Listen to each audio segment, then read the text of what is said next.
Panino Manino said, one suggestion of what to do, it's simple, nude. Well, you asked for it. Here goes.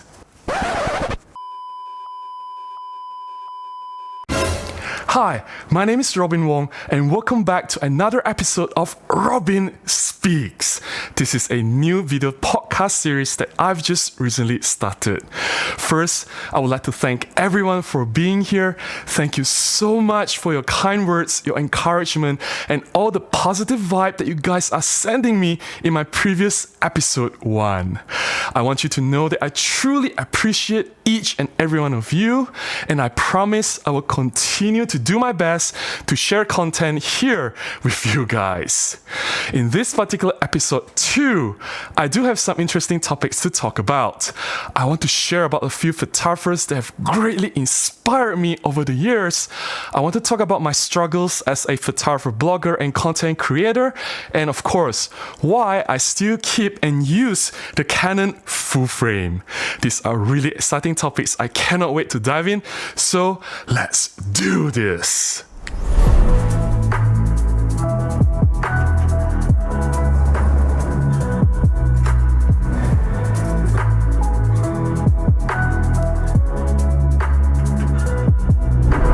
One of the frequently asked questions that I get over the years is, who are the photographers that have inspired you? I drew my inspiration from many different places, and the list of photographers that have inspired me is really long, but I'll share 2 photographers in this video.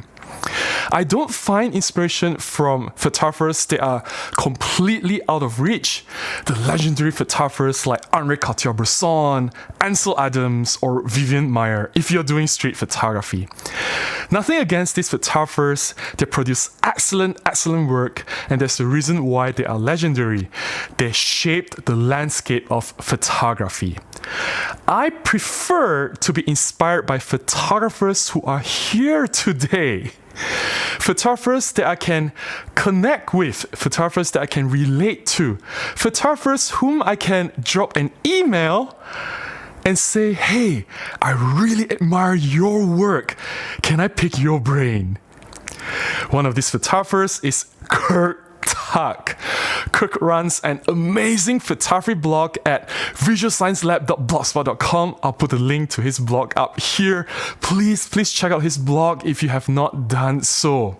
He shares everything about photography there. He does a lot of photo walks. He shares about his commercial jobs, his comments on the industry and what's happening. And his experience and knowledge on photography is just so vast. I've learned so much from reading Kirk's writing, and he does amazing portrait photography. Kirk's portrait photography has greatly impacted my own portrait photography. You see, when Kirk does portraits, he will go out. This is what he does in his spare time. He will find strangers and invite them back to his studio. He'll spend about an hour to talk to the person, to break the ice, and he'll take some photographs. It doesn't end there. He'll re-invite the person to come back to his studio again for a second session, and that's when the magic happens. You see, Kirk says, the secret to a great portrait photograph is the way that the person looks at the photographer. It is all in the expression, and it's all in the eye. You cannot get that look in the eye, the magic of the portrait, if you're not connected to the person that you're shooting. You need to spend some time to get to know the person. You need to build that relationship. That's the secret. And I applied it to my own Portraits of Strangers series.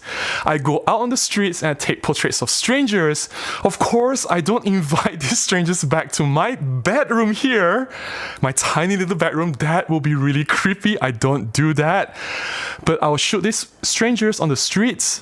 It's not a one-off thing. I'll come back again and again the following week, 2 times, 3 times, 4 times, and the magic happens usually at the 5th or 6th time, the aha moment, when the person that I'm shooting is no longer a stranger and he knows who I am.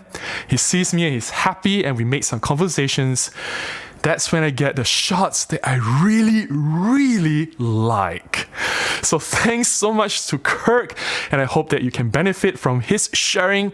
Do check out his blog. I think he's such an amazing photographer.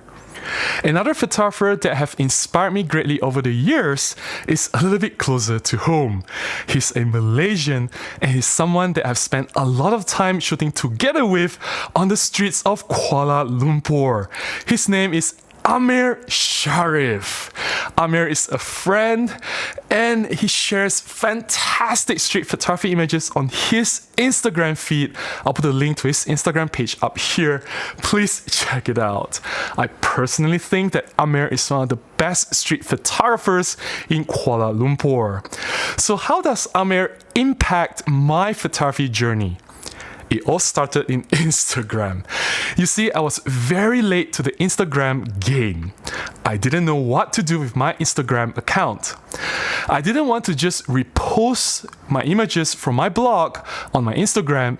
That would be just redundant. I didn't have a sense of purpose. I didn't know what to do. Then I look at Amir. He started Instagram before me, of course. He has shared many fantastic images, and he shares only purely black and white street photographs. He already does amazing street photography, but he only curated his images in black and white. His feed is tightly curated with no color at all. Black and white photography, and man, it looks amazing. Then I thought to myself, hey, I can do the complete opposite. Why don't I do all colors? Amir does black and white, then I can do color, right? I'll find my most bold, loud, vivid, vibrant color images, group them together in red, blue, green, pink, orange. That will be something really interesting. It will give me a purpose, something to look forward to, and I'll know how to arrange my images to look really, really cool on my Instagram feed. So there you go. That's how Amir inspired me on my Instagram. I think it is quite interesting. Being a photography blogger over the years, doing reviews on cameras and lenses, and now more recently, I'm a content creator on YouTube, it is no surprise that people talk about me and what I do here in photography forums and online photography groups. People can be really nasty and say mean things in those places. I understand it's my fault to go in there and look and see what people say about me. That's like opening a can of worms. I don't really care what people say about me or the opinion. That's perfectly fine. But there are quite a few false accusations that can greatly affect my integrity and credibility as a photographer or reviewer. And I want to address these issues right here. One of the most common and recurring things that people say about me is, Robin is biased. Robin works for Olympus. Robin is an ambassador to the brand. Therefore, don't trust whatever he says in his reviews. I can understand that. You are entitled to your own opinion. I'm not going to challenge you. I can live with that. However, what I cannot accept is the false accusations against me. People can throw a lot of weird assumptions and ridiculous accusations. Robin hates full frame. Robin is anti-full frame. Robin worships Olympus and bashes all other brands. That is completely not true. I don't know what led these people to come to these conclusions, but every time I write something, every time I do a review, every time I say something on the internet, I will make sure that I follow these three principles. Number one, I never bash, I never hate any cameras or brands. It doesn't make sense for me to do so. I may say something bad about certain things. For example, I don't like Fuji colors, and I think that the handling on the Sony cameras are bad. These are just my subjective opinion. It doesn't mean that I hate Sony or I hate Fuji. It doesn't mean that I'm bashing these cameras. I love all cameras. I'm a photographer. Why would I hate any camera? It just doesn't make any sense. In fact, I have also repeatedly said many bad things about Olympus or the things that I don't like about Olympus cameras and lenses over the years. Number 2, I always say Olympus is sufficient for what I do. And I cannot represent everyone, I cannot speak for you. I'm a professional photographer, I've been shooting for many years exclusively using Olympus equipment, and Olympus has delivered fantastic results. I find that Olympus is more than enough for the tasks that I do in my photography. I never say Olympus is the best. I never say that Olympus is better than everyone else. That's also not true. That leads us to point number 3, the principle that I follow. I always acknowledge the limitations of Olympus. I always acknowledge the limitations of Micro Four Thirds system. I always say if you always shoot in the dark, you need to use high ISO numbers. I also always say if you need to shoot in a situation where the dynamic range is ridiculous. I also always say if you need more resolution, if your clients demand 50 megapixels, 100 megapixels, go for full frame or larger format camera. Micro Four Thirds may not be sufficient for what you do. I have always been transparent about the limitations of Olympus and Micro Four Thirds system. Having followed these 3 principles, I hope that people can see I'm trying to be as fair as I can. I'm trying to be as honest and as transparent. It's okay if you don't believe me, but please don't accuse me of hating any other cameras or any other brands. It is just ridiculous. I want to talk about one particular incident that happened many years ago, just one. It was during my review for Olympus Stylus 1. The Stylus 1 was an advanced compact camera. It features a massive zoom range from 28 to 300 with a constant f2.8 aperture. It was a fantastic little camera. I enjoyed shooting with it, and I published my review article. One person came to me and said, "Hey Robin, you have really good photographs. However, they look too good to be true. I think you are taking these photographs with a full-frame camera and pretend that you are using the Stylus 1 to shoot these images. You are lying to your audience. This is very wrong. You are misleading the community to think that the Stylus 1 is a better camera than what it actually is. This is a crime."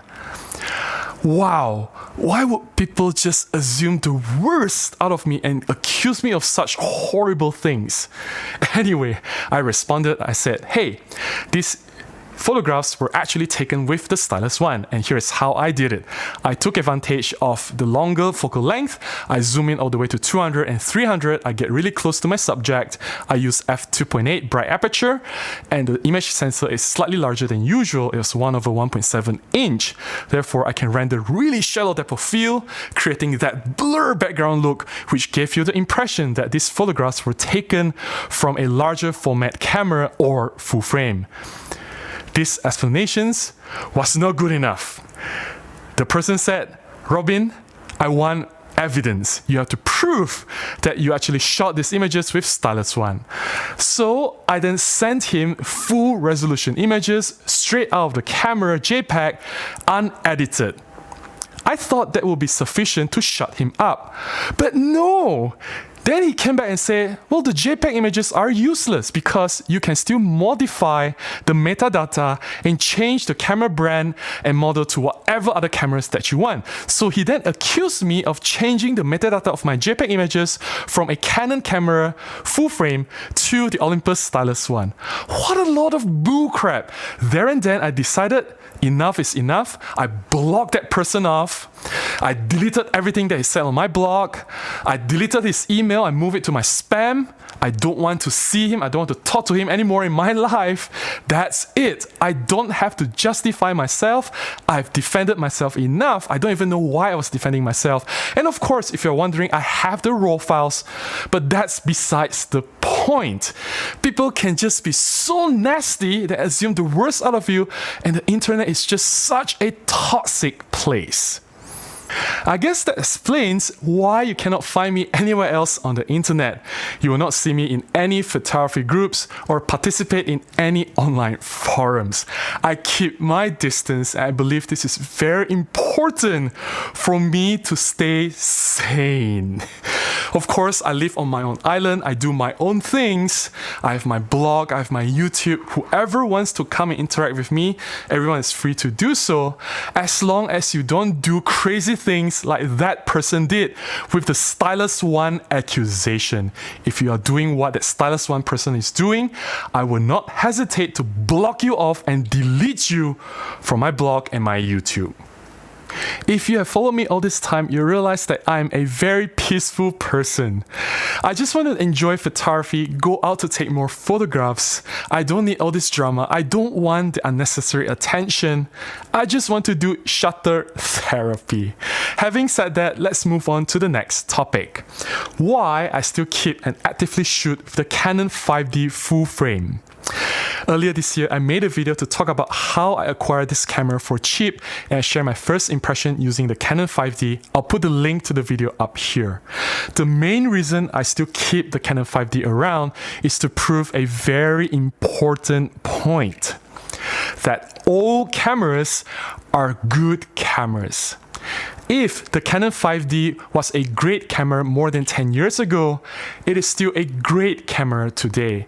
You don't need the latest and greatest to produce great photographs. I understand, don't get me wrong, if you are a professional photographer and you need certain tool to get certain things done, go for it. No one is going to question that. Get the right tool for the right job. However, if you are starting out as a photographer, if you're doing photography as a hobby, and especially if you don't have unlimited funds, it doesn't make sense for you to bleed cash just to go for the latest and greatest. And trust me, technicalities will not bring you far as a photographer. Now, let me give you a scenario. This is a used Canon 5D. Compare this with the latest and greatest from today, say the Canon R5. The Canon R5 is going to cost 10 times more than this used unit in a good condition. My question to you is the Canon R5 10 times better than the Canon 5D? The obvious answer is no. The Canon R5 doesn't have 10 times more resolution. It doesn't have 10 times better dynamic range. It doesn't have 10 times better high ISO performance. The autofocus is not 10 times better. I understand the R5 is a superior camera. It shoots high resolution. It gets video. It has image stabilization. It has electronic viewfinder and all the good things. I get it. But this Canon 5D is still a good camera. 12 megapixels is enough for what you want to do today. And if you stay with lower ISO, the images are manageable. And technical perfection does not define a good photograph. You see, as a photographer, you just want to chase the best camera and you hope that the camera will improve your photography. That is a very wrong thought.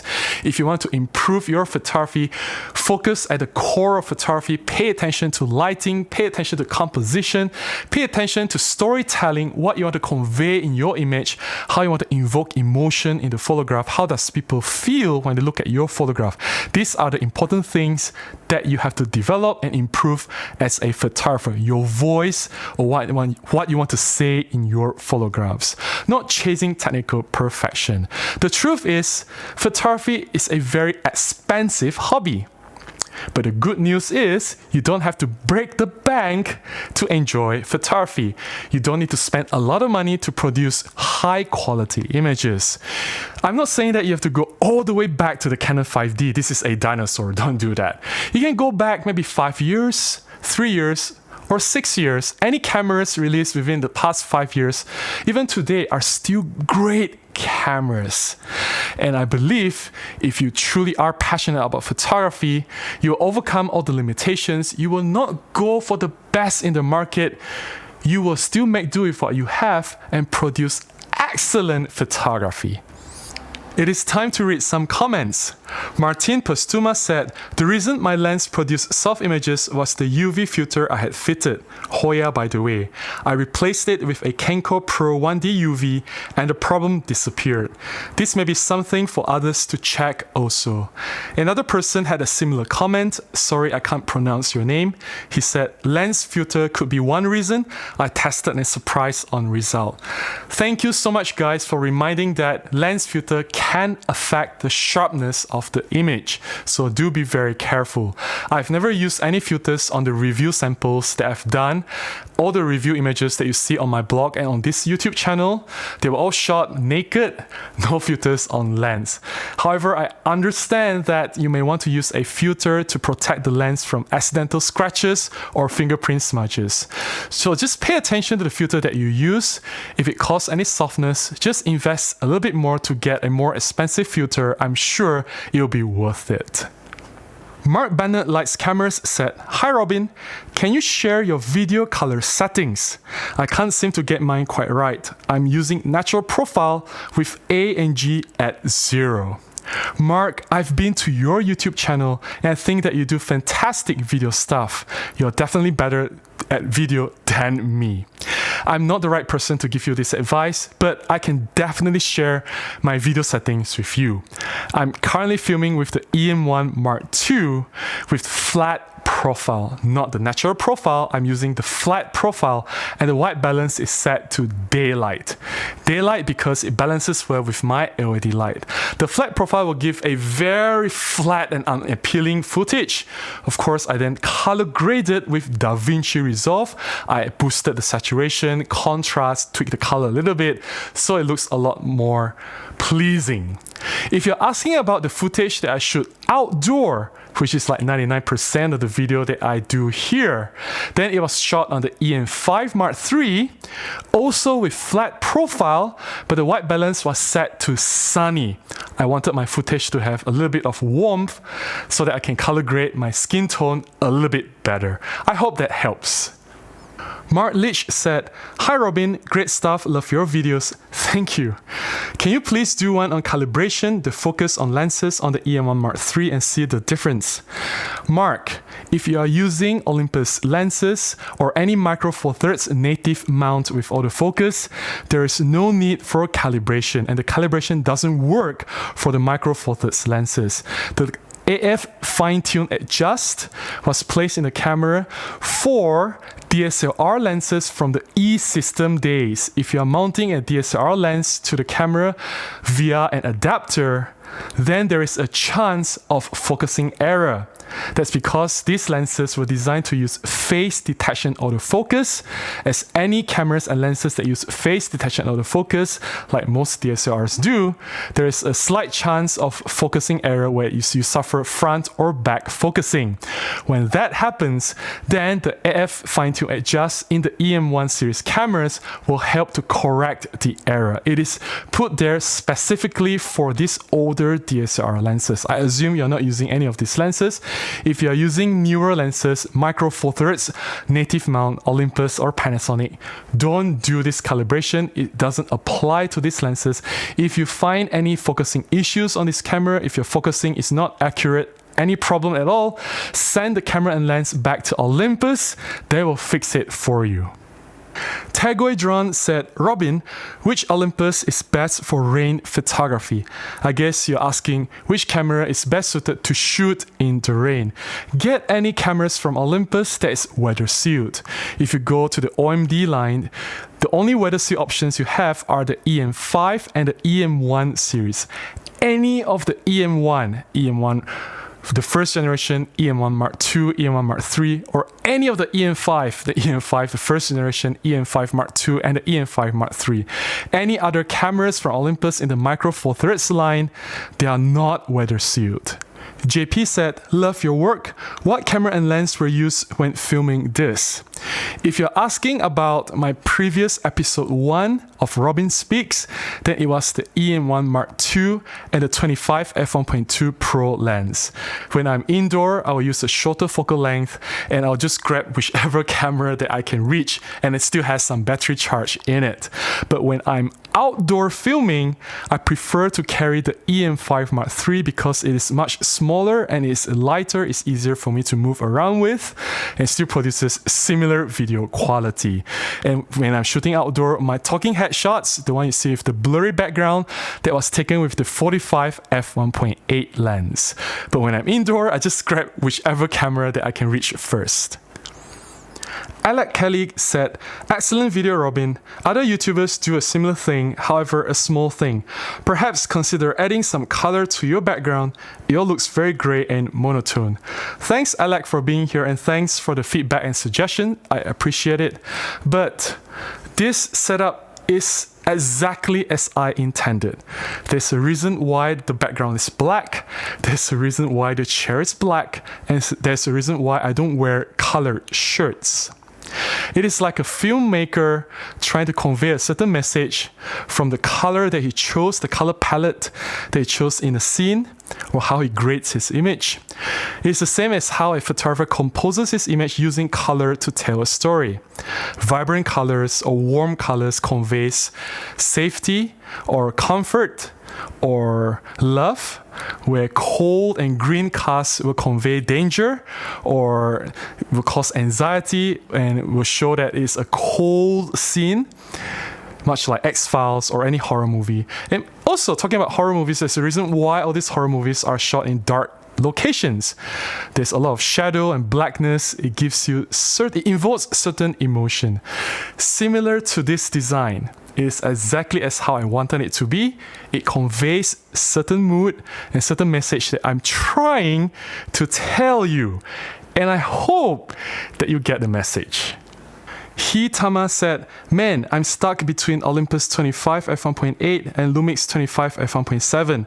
I'm more into photography, so which should I get? Technically, both are great lenses. You can't go wrong with anyone. If budget is a concern, go for the cheaper option. But generally, if you are using an Olympus camera, you should be using the Olympus lens. There's just a lot better compatibility. If you're using a Panasonic body, then match it with a Panasonic lens if possible. If you can't, it doesn't really matter. Both are amazing choices. The next comment is from a Japanese. Sorry, I cannot read your name. In Japan, there are no channels whose main theme is Olympus. That's why Robin's channel is valuable.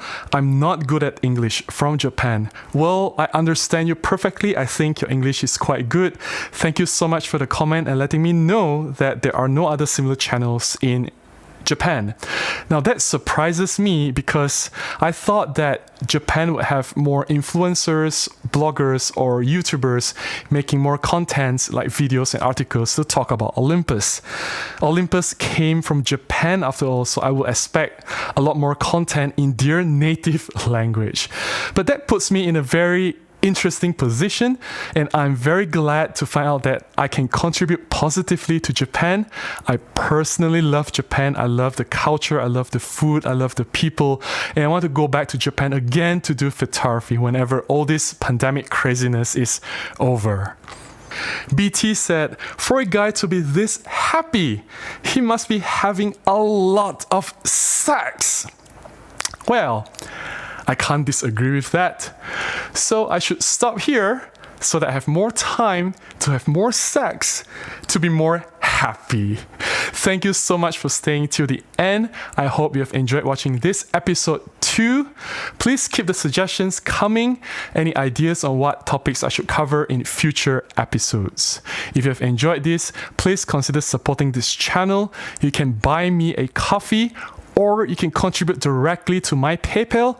Links in the description below on how you can do that. Any small amount will help me to keep this place alive and to help me to continue make more videos to publish right here. Please like, comment, subscribe, share, and I'll definitely see you again in the next one. Until then, please go out and take more photographs. Bye-bye.